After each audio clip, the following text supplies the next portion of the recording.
네,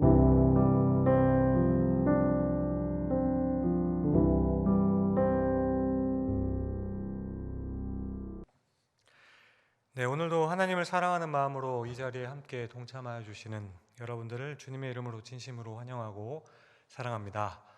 네, 저도 목소리 상태가 좀 좋지 않는데요. 월요일부터 이게 목감기와 코감기가 있어서 약을 먹고 했는데도 잘 안 나가지고요. 설교를 하다가 갑자기 코맹맹이 소리가 나오더라도 양해해 주시고, 좀 전달이 안 되더라도 잘 찰떡같이 알아들을 수 있는 은혜가 있기를 바랍니다. 골로새 교회의 장로였던 빌레몬은 깜짝 놀랐습니다. 언젠가 집안의 재산을 훔쳐달라는 종이었던 오네시모가 자기 발로 돌아왔기 때문입니다. 빌레몬은 이 오네시모 때문에 그간 얼마나 속이 상했는지 모릅니다. 달아나기 이전부터 그의 행실이 좋지 않았던 것이 기억납니다. 빌레몬이 좋은 사람이란 걸 악용하여서 빚까지 져가면서 방탕하게 살았던 사람이에요. 그래서 11절을 보면 그가 전에는 내게 무익하였다라고 합니다. 심지어 18절을 보시면 불의하고 빚진 것이 있다라고 하죠. 그렇게 속을 썩이던 노예였습니다. 게다가 집안 재산까지 훔쳐서 달아났으니 이제는 돌아올 일은 절대로 없었던 거죠. 돌아오면 죽을 일밖에는 없는 것입니다. 그럼에도 불구하고 만일 돌아온다면 어딘가에서 잡혀서 끌려오게 되었거나 그렇게 죽어서 돌아오는 일 뿐이었겠죠. 그런 오네시모가 자기 발로 지금 주인에게 돌아온 겁니다. 그런 그 오네시모를 본 빌레몬은 너무 놀란 겁니다. 그런데 더욱 놀라운 것은 그 오네시모의 손에 들려있던 편지 한 장입니다. 오네시모의 손에는 빌레몬이 사랑하는 스승 바로 바울의 편지가 들려 있었습니다. 어떻게 오네시모가 바울 사도님의 편지를 가져온 것일까? 빌레몬은 상상할 수도 없는 상황이었습니다. 빌레몬이 있는 골로새에서 바울에 있는 로마까지는 정말 까마득하게 먼 거리입니다. 빌레몬은 일단 마음에 치밀어 오르는 분노를 억누르고 오네시모의 손에서 편지를 받습니다. 이 편지는 개인의 편지가 아니라 바울의 목회 서신이죠. 1, 2절의 편지의 수신자를 보십시오. 빌레몬만이 아닙니다. 자매 아비아와 우리와 함께 병사된 아키포와 내 집에 있는 교회에 편지하노니. 또 이때가 마침 주일이었습니다. 오네시모의 집이 예배를 위한 회집의 장소였기 때문에 그곳에서 함께 예배드리던 성도들이 있었던 거죠. 화가 많이 난 주인과 집을 나갔다 돌아온 종이 마주선 그 순간, 아주 그 미묘한 분위기 속에서 성도들은 과연 어떻게 될 것인가 서로 눈빛만 교환하고 있었습니다. 빌레몬은 편지를 찬찬히 낭독하기 시작합니다. 편지의 내용은 이랬습니다. 1절을 보시면 그리스도 예수를 위하여 갇힌 자라고 합니다. 바울은 현재 로마에서 가택연금 중에 있습니다. 물론 몸은 갇혀 있었지만 바울의 그 영향력은 대단했던 거죠. 사도행전 마지막 장인 28장 30절에서 31절을 보시면 이렇게 기록되어 있습니다. 바울이 온 이태를 자기 셋집에 머물면서 자기에게 오는 사람을 다 영접하고 하나님의 나라를 전파하며 주 예수 그리스도에 관한 모든 것을 담대하게 거침없이 가르치더라. 많은 사람들이 바울의 가르침을 받고자 찾아왔습니다. 그 사람들 중에 집을 나왔던 오네시모가 있었던 겁니다. 당시에는 도망친 노예가 자유를 할 수 있는 곳은 어디에도 없었죠. 훔쳐나왔던 돈은 금방 탕진되었고 언제 잡힐지 모르는 그 두려움 가운데에서 바울의 집까지 흘러 들어오게 된 겁니다. 이곳에서 바울에게 복음을 듣게 되었고 하나님의 자녀로 거듭나게 됩니다. 바울은 오네시모를 이렇게 소개하고 있습니다. 10절입니다. 갇힌 중에서 낳은 아들 오네시모. 오네시모는 바울을 만나 또 하나님 예수 그리스도를 만나 새롭게 태어났습니다. 그야말로 거듭난 것이죠. 하나님의 자녀로 구원의 백성으로 거듭났습니다. 그와 함께 인격도 완전히 달라졌습니다. 11절이죠. 그가 전에는 내게 무익하였으나 이제는 나와 내게 유익함으로. 게으르고 나태하며 부정적이었던 그 오네시모가 이제는 모든 일에 솔선수범하는 참 일꾼이 되었던 겁니다. 변화된 그 모습이 얼마나 귀했는지 12절을 보시면 바울은 그를 내 신복이라 부를 정도였습니다. 신복이라는 것은 내 심장, 내 내장이라는 뜻이죠. 그러니까 아예 바울 자신의 그 일부가 되었다라는 칭찬입니다. 오네시모는 그 정도로 변화된 겁니다. 그러니 새 사람이 된 오네시모는 계속 자신의 과거를 숨기며 살 수가 없는 것이죠. 그러던 어느 날 오네시모는 바울을 찾아가 모든 것을 털어놓게 되는 겁니다. 바울 사도님, 사실 저는 골로새에서 온 노예입니다. 주인님은 참 좋은 분이었지만 저는 그분의 마음을 아프게만 하다가 결국 큰 돈을 훔쳐서 도망 나왔습니다. 바울이 이렇게 물어봅니다. 내 주인이 누구냐? 내가 도울 수 있겠느냐? 그러자 오네시모의 입에서 정말 의외의 인물이 나옵니다. 그 이름이 들린 거예요. 골로새에 있는 빌레몬입니다. 뭐? 빌레몬? 그 빌레몬이라고? 할렐루야. 그 사람은 나랑 아주 가까운 사람이야. 내가 그에게 복음을 전해서 예수님을 믿게 되었지. 오, 주님. 이번에는 그의 종에게 복음을 전하게 되었을 줄이야. 세상이 좁다 하더니 어떻게 이럴 수가 있는가. 이렇게 감탄하지 않았을까 생각했습니다. 바울은 너무너무 기쁘고 신기했습니다. 다만 그 사실을 알았다면 이대로 가만히 있을 수는 없는 것이죠. 아무 말도 없이 그를 데리고 있는 것도 예의가 아닌 겁니다. 바울이 오네시모에게 말을 하죠. 물론 내가 자네를 데리고 있겠다고 통보만 해도 빌레몬은 이해해 줄 거야. 그런데 그게 문제가 아니지 이제는. 자네와 빌레몬은 이제 하나님 안에서 한 형제가 되었다네. 그런데도 이런 나쁜 관계를 있으면 안 되는 거지. 내가 자네를 위해서 편지를 한 장 써줄 테니 자네 주인에게로 돌아가도록 하게. 그리고 이전의 잘못을 용서를 빌게. 빌레몬이라면 반드시 이 편지를 읽고 그대를 용서해 줄 거네. 이렇게 해서 오네시모는 빌레몬에게 오게 된 겁니다. 편지에서 바울은 빌레몬에게 이렇게 말을 했죠. 5절과 6절입니다. 빌레몬이여, 우리는 모든 성도에 대한 내 사랑과 믿음이 있음을 듣고 있다. 아주 훌륭한 일이지. 그런데 이번 기회는 용서에 대해서 그리스도에게 이르도록 성숙할 수 있는 기회네. 지식으로 알고 있던 그 용서를 이제 삶에서 실천할 수 있는 기회가 찾아온 것이라네. 참된 성숙은 성경 공부가 아니라 배운 것을 적용하는 자리에서 일어나는 것이죠. 바울이 말하는 의도를 잘 알아야 하는 겁니다. 3년간 코로나의 시기를 겪고 난 후에 우리 교회의 모습은 많은 사람들이 메뚜기처럼 이 교회 저 교회로 옮겨 다닙니다. 왜 그럴까? 그것은 이상적인 교회로 가고 싶다라는 겁니다. 뒤에서 수근거리는 사람이 없는 교회, 새신자도 샤방샤방 관심을 가져주는 그런 교회, 예배, 말씀도 좋고 사랑이 넘치는 그야말로 꿈과 같은 그 교회, 그런 교회를 찾으러 다닙니다. 그런데 여러분, 확실하게 말씀드리면 그런 교회는 이 지상에 없습니다. 아니, 더 정확하게 하나님께서는 교회를 그렇게 만드시지 않으셨습니다. 오히려 교회에서 끊임없이 문제가 생기게 하셨습니다.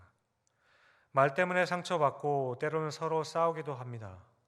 교회에서 문제를 일으키던 사람이 어느 날 사라졌다 싶으면 그러면 신기하게 그 옆에 있던 얌전했던 사람이 그 역할을 하게 되는 경우가 허다하죠. 하지만 여기서 중요한 것은 그 다음의 행동입니다. 일단 나는 저 사람 꼴 보기 싫어서 이 교회 안 다녀. 이게 아닌 거죠. 우리는 교회에 발을 들인 순간부터, 복음을 접한 그 순간부터 서로 사랑하고 용서하고 용납하자라고 배웠습니다. 그러면 이제는 실천해야 될 때가 온 것이죠. 그걸 실천할 수 있는 장으로 열어주신 곳이 바로 교회라는 공동체입니다. 성경 공부를 해서 성숙해지는 것이 아닙니다. 성경 공부를 통해 배운 것을 공동체에서 실천하며 나아갈 때 우리는 성장하게 되는 것이죠. 교회에는 언제나 일이 있고 문제가 있지만 그럴지라도 모든 것이 합력하여 선을 이루는 것이 바로 교회라는 곳입니다. 그리고 바로 우리 성도라는 그 무리의 정체성이기도 하죠. 바울은 지금 빌레몬에게도 같은 이야기를 하고 있는 겁니다. 오네시모를 다시 본 지금 자네에게는 굉장히 어려운 시간일 거야. 눈앞에 있는 오네시모에 대한 분노가 끓어오를 테지. 그럼에도 불구하고 그를 받아주는 것, 그게 바로 영적 성장이라네. 물론 바울은 성경 말씀을 근거로 해서 오네시모를 용서하라고 명령할 수도 있었습니다. 하지만 바울은 9절에 사랑으로서 빌레몬에게 간구합니다. 이어서 10절에 오네시모를 위해 내게 간구하노라. 14절에 억지로가 아니라 자의로 오네시모를 받아주기를 부탁하고 있는 것이죠. 그렇게 계속 바울은 설득을 이어갑니다. 15절, 아마 그가 잠시 자네를 떠나게 된 것은 너로 하여금 그를 영원히 두게 하려 함일 거야. 이 모든 것이 고통스러운 과정이지만 그가 이렇게 나를 만날 거라고 누가 꿈에도 생각했겠나. 하나님의 섭리라는 거지. 하나님의 계획하심, 이런 게 아니겠습니까? 16절, 이제 그는 우리와 함께 영원히 천국을 유업으로 받을 우리의 형제야. 그러므로 종처럼 대하지 말고 형제처럼 대해주길 바라네. 그런데 여러분, 우리에겐 참 쉽게 이해되는 이 표현들, 당시로서는 굉장히 충격적인 말입니다. 노예는 당시에는 물건이었습니다. 인격체로 보지를 않았어요. 주인과 종의 차이는 하늘과 땅 그만큼의 차이가 있는 겁니다. 그런데 지금 바울은 주인과 종을 두고 형제라는 표현을 사용하는 겁니다. 이 말이 얼마나 중요한 의미를 담고 있는지 생각해 보죠. 어떤 사람들은 성경을 하나님의 말씀으로 인정하지 못하는 그 이유로 노예 제도를 꼽기도 합니다. 성경에 보면 노예 이야기가 참 많이 등장하기 때문이죠. 이방 사람들의 노예를 부린다는 것은 그나마 오케이, 좋아, 그건 이해합니다. 그런데 하나님의 택한 백성이라는 이스라엘에서조차도 노예가 있는 것이죠. 심지어 율법 조항에도조차 종에 대한 이야기가 나오게 됩니다. 출애굽기 21장을 보면 종을 사고 파는 율례가 나오게 되죠. 보통 7년 차에 자유를 주지만 영구적으로 종이 되는 법까지 만들어 놓습니다. 그래요. 여기까지 그래도 구약이니까 이해할 만하겠죠. 봐주자고 칩시다. 그런데 노예 이야기가 신약에도 계속되는 거죠. 에베소서 6장 5절을 보면 종들아 두려워하고 떨며 성실한 마음으로 육체의 상전에게 순종하기를 그리스도께 하듯 하라. 바울은 아예 대놓고 노예가 일할 자세를 가르치고 있는 거죠. 그렇게 어떻게 하나님이 노예 제도를 허락할 수 있느냐는 그 반박을 하게 됩니다. 노예를 인정하는 하나님은 참 신일 수 없다라는 그 주장이죠. 그런데 여러분, 오늘 말씀을 보십시오. 종들이 합당히 섬길 태도를 말했던 그 바울이 그 종과 상전을 묶어서 형제라고 부르고 있는 겁니다. 이 말 자체가 사람 간의 차별을 없애는 완벽한 원리가 아니겠습니까?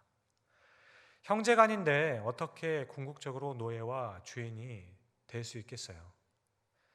다만 하나님이 문제가 아니라 죄인된 이 세상의 문제고 사람의 마음이 문제가 되는 거죠. 이 악한 세상 속에 하나님의 말씀의 원리가 적용될 때까지 정말 오랜 시간이 필요했던 겁니다. 역사를 돌아보면 노예제도 철폐에 가장 앞장섰던 사람들, 우리가 예상하는 역시 기독교인들이었습니다. 나 같은 죄인 살리신 찬송곡을 쓴 존 뉴튼, 원래는 노예 상인이었죠. 그러다가 예수님을 만나고 깊이 회심한 후에 성공의 신부가 되어서 평생 노예 해방을 위해 목숨을 바치게 됩니다. 또한 미국 흑인 해방 운동을 하면 떠오르는 사람 마틴 루터 킹 목사님.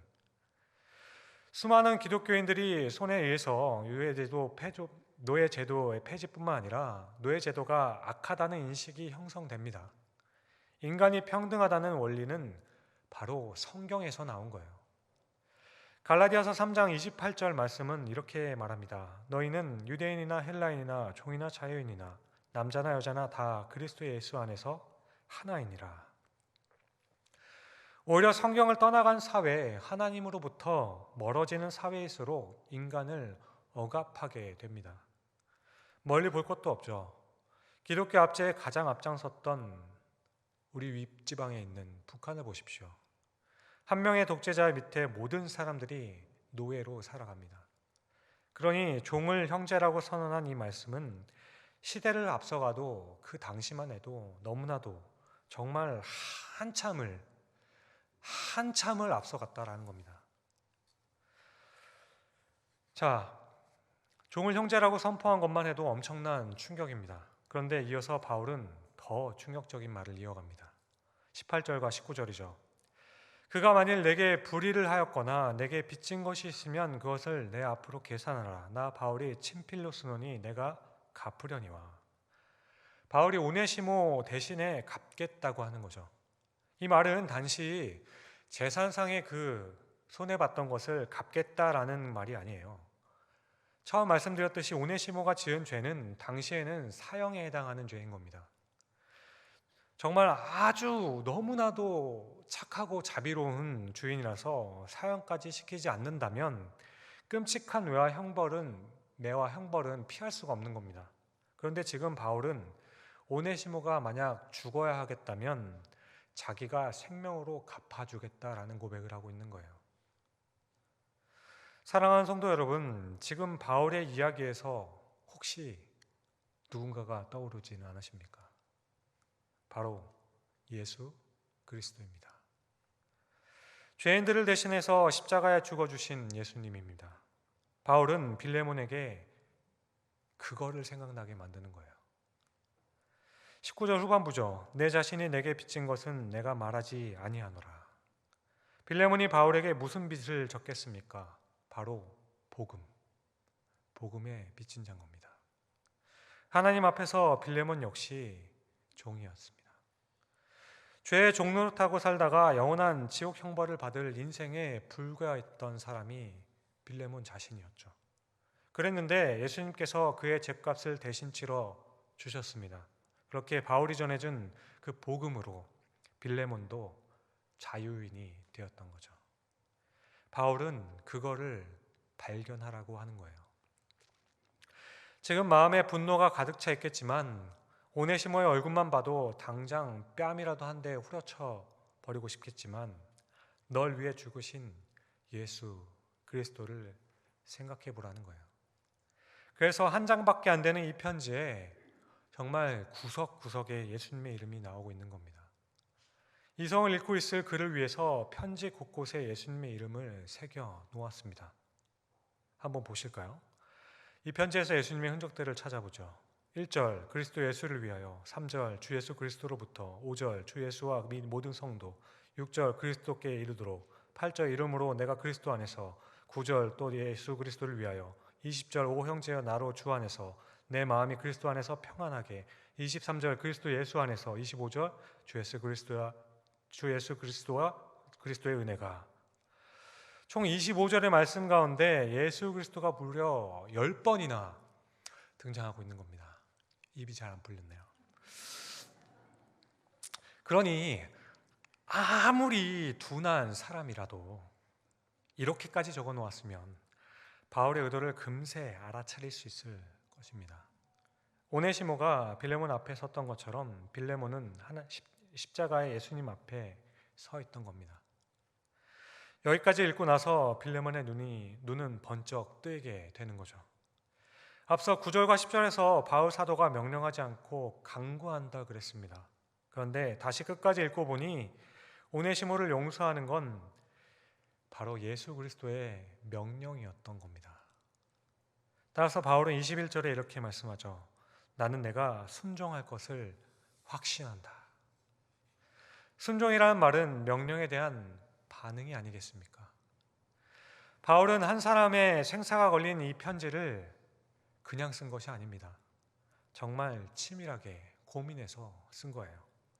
그렇게 22절을 보시면 빌레몬을 꼼짝도 못하게 올가매죠. 오직 너는 나를 위하여 숙소를 마련해라. 너의 기도로 내가 너희에게 나아갈 수 있기를 바라노라. 바울이 빌레몬에 있는 곳으로 가겠다라는 거예요. 왜 그럴까? 순종했는지 안 했는지 보겠다는 겁니다. 이어서 마지막 문안 인사가 그야말로 대미를 장식하게 되죠. 23절과 24절이죠. 그리스도 예수 안에서 나와 함께 갇힌 자 에바브로와 또한 나의 동역자 마가, 알스다고, 데마, 누가가 문안하느니라. 바울과 함께 갇혀 있는 여러 사람들의 이름을 대는 거예요. 그러니까 이렇게 많은 사람들이 복음을 위해서 고난을 받고 있다라고 알려줍니다. 그러고 보면 이 편지에 갇혔다는 표현도 참 많이 등장해요. 다시 볼까요? 1절에 시작부터 그리스도 예수를 위하여 갇힌 자 된 바울과 디모데, 9절 후반절에 예수 그리스도를 위하여 갇힌 자 되어, 10절에 갇힌 중에 낳은 아들 오네시모, 13절 내 복음을 위하여 갇힌 중에서, 23절 나와 함께 갇힌 자라고 합니다. 이 말씀을 보면 오늘 부를 찬양이 생각이 납니다.